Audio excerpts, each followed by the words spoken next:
To, ina jin ka. Me ke faruwa? Kawu Bala ne yana cikin hatsari. Yanzu nan ina gida wasu mutane suka kira ni ban san ko su waye ba. Sun ce sun yi garkuwa da shi. In dai har ba a kai musu kuɗin fansa ba. Dakata! Ba sai ka karasa ba. Ni ma nan sun kirawo ni.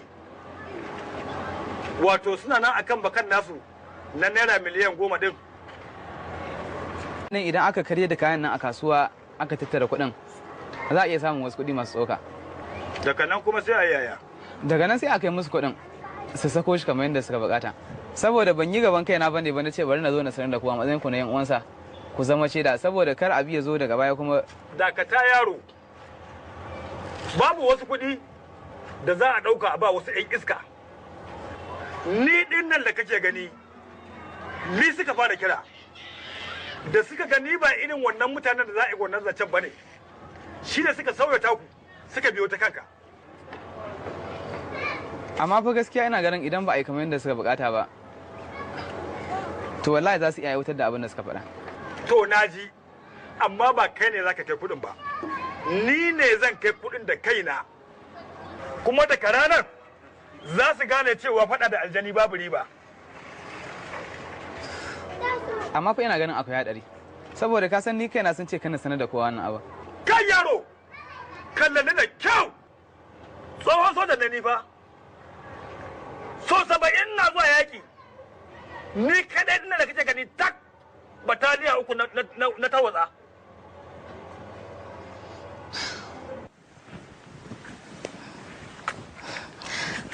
Dan Allah dan manzon Allah sallallahu alaihi wasallama wai ka rufa mana asiri mana. Ya kake nema ka sa kanka akan abin da yafi karfin ka ne? Menene abin da yafi karfin nawa? Haba baraka. Kamar baki zo da ni a gidan soja ba? A'a, ni ban zauna da kai a gidan soja ba. Sai da kai ritaya na aure ka, ko ka manta ne? Haka ne. A ce fa babbar Badaru ce. Ita ce ta san waye Malam Musa. Ke har yanzu baki gama sanin waye ni ba.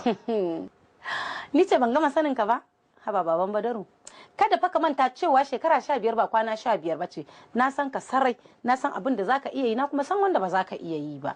Au, haka kika ce? To ba gaskiya ba ne? Wallahi ba mu shirya yin takaba ba. Ehe. Baban Badaru, kai wa Muhammadu Rasulullah dan Allah kai wa kanka kiyamar laini mana. Ka rufa mana asiri dan Allah. Kai, tashi ku shiga ɗaki. Assalamu alaikum. Alhamdulillah. Gara da Allah ya kawo ki. Wa me ke faruwa ne? Nake da jin hayane ka tun daga waje. Tambaye shi ya gaya miki. So yake salwantar da rayuwarsa. Ba fa wani babban abu bane. Magana ce ta sirri. Take ta kokarin sana daga kowa ya ji. To wannan wace irin magana ce? Masu garkuwa da mutane ne. Suke garkuwa da kawun Badaru. Kawu Bala. Yanzu sun fara magana kuɗin fansa. Shine zan je da kaina yau za mu gauraye da su a can. Haba baban Badaru. Wannan fataran arada da ka ne. Kai wa Allah karfa mana asiri. Haba da Allah. Ya kuke nema kuma da ni kaman wani civilian. Da ni baka yakin Hitler, yakin duniya na biyu. Da ni aka yakin Bama. Da ni aka yakin Bayafara.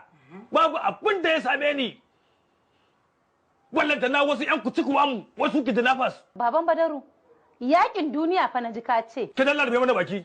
A lokacin an haife ki ne? A'a, ba a haife ni ba. Amma ji ne an ce fatin iyaye da kakanninmu ma sannan ake magana an yi yakin duniya. Ka dallar bai mana baki. Ina faɗa kina faɗa. Dan Allah kai mana rai. Ka ga ina dauke da juna biyu. Kar ka sa na faɗa maraya babu uba. Wannan abin fa da zan yi, ku zan nema wa kima da mutunci da daraja a idan mutane.